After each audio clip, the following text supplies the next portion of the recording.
ஆவலுடன் எதிர்பார்த்த வேளாண் பட்ஜெட் இன்று தமிழக சட்டசபையில் தாக்கல் பெற்றிருக்கு. ஆரம்ப கட்ட செய்திகள் எங்களுக்கு மகிழ்ச்சி அளிக்கிறதா இருக்கு. ஒரு புதிய அரசாங்கம், இளைஞர்களால் உருவாக்கப்பட்ட அரசாங்கம் புதுசா சிந்திச்சிருக்காங்க. அதாவது செயற்கை நுண்ணறிவு, மற்ற கம்ப்யூட்டர் டெக்னாலஜி எல்லாமே விவசாயத்துக்கு பயன்படுற மாதிரி ஆக்குறதா இந்த பட்ஜெட்ல ஒரு சில இதுகள்லாம் தெரியுது. அது நல்ல முயற்சி. இந்த குறிப்பா வான்மகள் திட்டம்னு ட்ரோன் பயிற்சி பெண்களுக்கு கொடுக்குறோம். அப்புறம் விவசாய வருமானத்தை பெருக்கிறதுக்காக வேளாண் தொழில்நுட்ப மையம் ஒன்று ஊட்டியில் ஆரம்பிக்கிறோம்.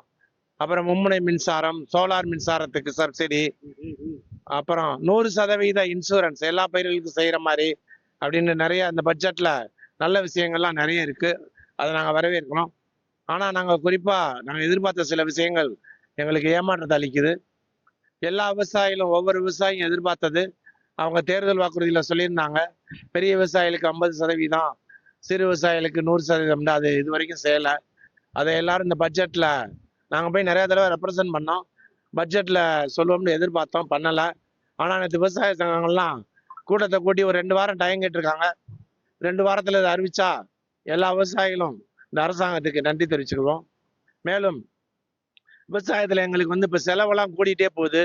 உரம் விலை, பூச்சிக்கொல்லி, விவசாய தொழிலாளர் சம்பளம் அப்படின்ற டிராக்டர் விலை எல்லா விலையும் ஏறிட்டே போகுது. ஆனால் எங்கள் பயிர்களுக்கான விலை மட்டும் ஏறவே மாட்டேங்குது. அது எங்கள் விவசாயிகளுக்கு வருமானம் எதுவும் கையில் மிச்சமாக இருக்க மாட்டேங்குது. அதனால எங்களுக்கு குறைந்தபட்ச ஆதார விலை, நெல், கரும்பு இதுக்கெல்லாம் கூட்டி தரணும், பருத்தி இதுக்கெல்லாம் கூட்டி தரணும்னு செய்யணும். மத்திய அரசு தர்ற குறைந்தபட்ச ஆதார விலையோட தமிழக அரசும் ஒரு கூடுதலாக எங்களுக்கு ஒரு போனஸ் தந்தா நல்லபடியாக இருக்கும். அப்புறம் எங்களுக்கு அலங்காநல்லூர் சர்க்கரை ஆலை மதுரை மாவட்டத்தில் திறக்க சொல்லி நாங்கள் ஒரு 5 மாவட்ட விவசாயிகள் கோரிக்கை வச்சோம். நிறையா தலைமைச் செயலகத்துலாம் கூட்டம் நடந்துச்சு. ஆனால் அந்த அறிவிப்பு வரல. கலந்து பேசி ஒரு நல்ல அறிவிப்பை வெளியிடுங்க, நிறைய மாற்றங்கள் செய்யுங்க. மற்ற மானியத்தை கூட குறைச்சிட்டு அந்த கூட்டுறவு கடன் தள்ளுபடியை நீங்கள் தேர்தல் அறிக்கையில் சொன்ன மாதிரி சொன்னீங்கன்னா விவசாயிலாம் நன்றி கடனாக இருப்போம். 2வது இந்த அலங்கார மில்லை திறங்க. மக்கள் நீர்நிலைகளை கொஞ்சம் பராமரிக்க நிதியெல்லாம் நல்லபடியாக ஒதுக்குங்க. அவ்வளோதான் உங்களை கேட்டுக்கிறது. முக்கால்வாசி நல்ல வழிமுறையா தெரியுது. எங்களுக்கு சில ஏமாற்றங்கள், இந்த கூட்டுறவு கடன் தள்ளுபடி, குறைந்தபட்ச ஆதார விலை இது அறிவிக்காது ஏமாற்றமா இருக்கு. இது நல்ல பட்ஜெட் தான்.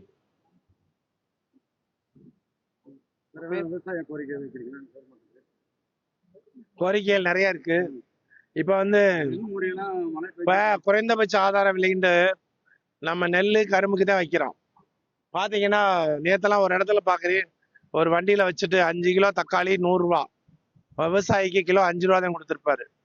இப்படி எல்லாம் இந்த காய்கறிகளுக்கெல்லாம் அரசாங்கம் கொள்முதல் பண்ணி ஒரு 30 ரூபா பண்ணி அதே விலைக்கு மக்கள்கிட்ட விற்கலாம்.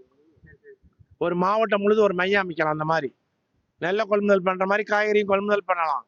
நுகர்வோருக்கும் குறைஞ்ச விலைக்கு போயிடும். அதுல எல்லாம் கவனம் செலுத்தலாம். ஏன்னா நம்ம காய்கறி எல்லாரும் போடாம விட்டோம்னு வைங்க, அப்புறம் 100 ரூபா 200 ரூபாய்ட்டு ஆயிரும்.